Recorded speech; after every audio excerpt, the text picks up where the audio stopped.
સુરત શહેરમાં ભાજપે ઉમેદવારોને ફોર્મ ભરવા માટે ટેલિફોનિક સૂચના આપવાનું શરૂ કરી દીધું છે। વોર્ડ નંબર 27ના આશાબેન રબારીનો ફોન આવ્યો છે। ઘણા બધા ઉમેદવારો ભારતીય જનતા પક્ષના જેમને ટેલિફોનિક સૂચના આપવામાં આવી રહી છે। જે નામ અમારી પાસે આવ્યા છે તે મુજબ દિનેશ રાજપુરોહિતને ફોન આવ્યો છે, જીતુ કાછડ, હિમાંશુ રાहुलજીને ફોન આવ્યો છે, બ્રજેશ નડકટને ફોન આવ્યો છે। આ તમામ એ લોકો છે કે જેને ભારતીય જનતા પક્ષ તરફથી ટેલિફોનિક સૂચના આપવામાં આવી છે। રશ્મિબેન સાબુને ફોન કરીને ટિકિટ કન્ફર્મ થઈ હોવાની જાણ કરવામાં આવી છે। એટલે કે હવે જેના પણ નામ અત્યારે ટીવી સ્ક્રીન ઉપર આપ જોઈ રહ્યા છો એ તમામ ઉમેદવારી પત્રક ભરવાની તૈયારી કરશે, કેમ કે આવતીકાલે ઉમેદવારી પત્ર ભરવાનો છેલ્લો દિવસ છે। સુરતના ઉમેદવારોને ભાજપે ફોન કોલ કરીને સૂચના આપી છે કે આપની ટિકિટ કન્ફર્મ છે અને આપ ઉમેદવારી પત્ર ભરવાની તૈયારી શરૂ કરી શકો છો। ઘણા બધા લોકો છે, નામ અમારી પાસે આવ્યા છે, દિનેશ રાજપુરોહિત, જીતુ કાછડ, હિમાંશુ રાहुलજી, બ્રજેશ નડકટ, રશ્મિ સાબુ કે જેમની ટિકિટ કન્ફર્મ થઈ હોવાની જાણ કરવામાં આવી છે અને તેમને ઉમેદવારી ફોર્મ ભરવા માટે તૈયારી કરવા માટે ભારતીય જનતા પક્ષ તરફથી કહેવામાં આવ્યું છે। સુરતના ઉમેદવારોને ભાજપે ફોન શરૂ કરી દીધા છે। ભારતીય જનતા પક્ષ અત્યારે ટેલિફોનિક સૂચના આપી રહી છે, કેમ કે પક્ષને પણ અંદરખાને ડર છે કે ક્યાંક અસંતોષ આ ચૂંટણીમાં તેમને નડે નહીં। 2027ની આ સેમીફાઇનલ કહી શકાય કે જ્યારે મહાનગરપાલિકા, નગરપાલિકા, તાલુકા અને જિલ્લા પંચાયતની ચૂંટણી થઈ રહી છે। અમારા સંવાદદાતા ધનરાજ બાગલે પાસેથી વધુ જાણકારી પ્રાપ્ત કરીશું। ધનરાજ, સુરત માટે ભાજપ તરફથી કોને કોને ફોન આવ્યા છે ઉમેદવારી ફોર્મ ભરવા માટે?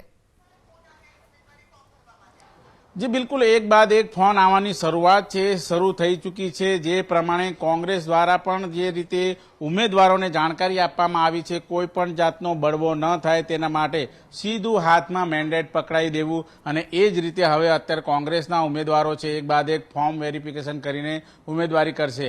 हवे भाजपमां पण ए ज प्रकारनी स्थिति सर्जाई छे, कारण के पेनलमां जे नामो गया हता अने तदुपरांत धारासभ्यो, सांसदोए जे प्रमाणेना नामो सूचव्या छे त्यारे 4 उम्मीदवारों सामे आ लिस्ट है ये मस्त मोटी बनी चूकी है। 7 થી 8 जेटला उम्मीदवारों है एक ज वोर्ड मांथी कापवा कोने कोने आपी ए प्रमाणेनी अत्यारे हाल मथामण छे। त्यारे जे प्रमाणे पार्लामेंटरी बोर्डनी अंदर जे नामोनी चर्चा करवामां आवी हती त्यारे माहिती मळी रही छे ते मुजब निरीक्षकोने पण दूर राखीने आ प्रमाणे छे एक बाद एक जे नामो छे पसंद करवामां आवी रह्या छे। जे माहिती मळी रही छे ते मुजब जे दिनेशभाई राजपुरोहित छे एमનું પણ અત્યારે હાલ ફોન કોલ્સ આવ્યા હોવાની માહિતી સાંપડી રહી છે। એની સાથોસાથ જીતુ કાછડ જેઓ આહિર સમાજના સૌથી મોટા આગેવાન છે એને પણ અત્યારે હાલ સમાચાર પ્રાપ્ત થઈ રહ્યા છે કે એમને પણ તૈયારી કરવા માટેની સૂચના છે આપી દેવામાં આવી છે। એની સાથોસાથ હિમાંશુ રાहुलજી જે મજુરા વિસ્તારની અંદર મોટા નેતા તરીકે અત્યારે હાલ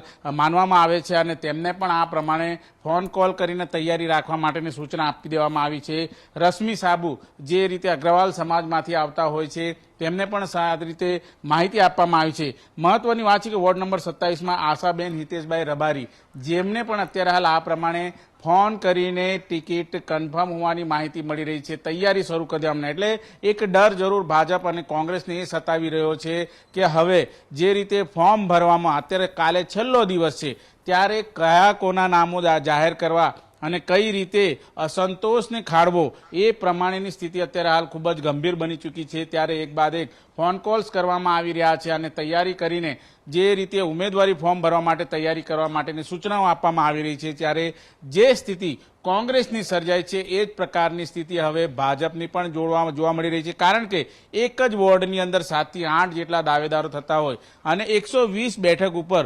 2000 થી વધુ અધધ કહી શકાય એટલા દાવેદારી કરવામાં આવી છે। ત્યારે કોઈને પણ નારાજ ન કરી શકાય, પરંતુ ટિકિટ કોને આપી એ અત્યારે હાલ ટેન્શન જોવા મળી રહ્યું છે। ત્યારે એક બાદ એક તમામ એ ઉમેદવારોને ફોન કોલ્સ કરવામાં આવી રહ્યા છે, તેમને જાણકારી આપવામાં આવી રહી છે। કોઈ પણ જાતનો જે રીતે અલગ અલગ વિસ્તારની અંદર જે કેન્દ્રો ખોલવામાં આવતા હોય છે, જે રીતે ભારતીય જનતા પાર્ટીના તમામ ઓફિસો ખોલવામાં આવતી હોય, ભૂતકાળમાં વરાછા વિસ્તારમાં જ આ પ્રમાણેની ઘટના ઘટી હતી। ધારાસભ્યોએ નામ કઈ સૂચવેલા અને બીજા જ કોઈ નામ આવી ગયેલા અને તોડફોડ થઈ હતી, હંગામો થયો હતો અને કુમાર કાનાણીએ સ્પષ્ટ કહ્યું હતું કે જે નામો જાહેર થયા છે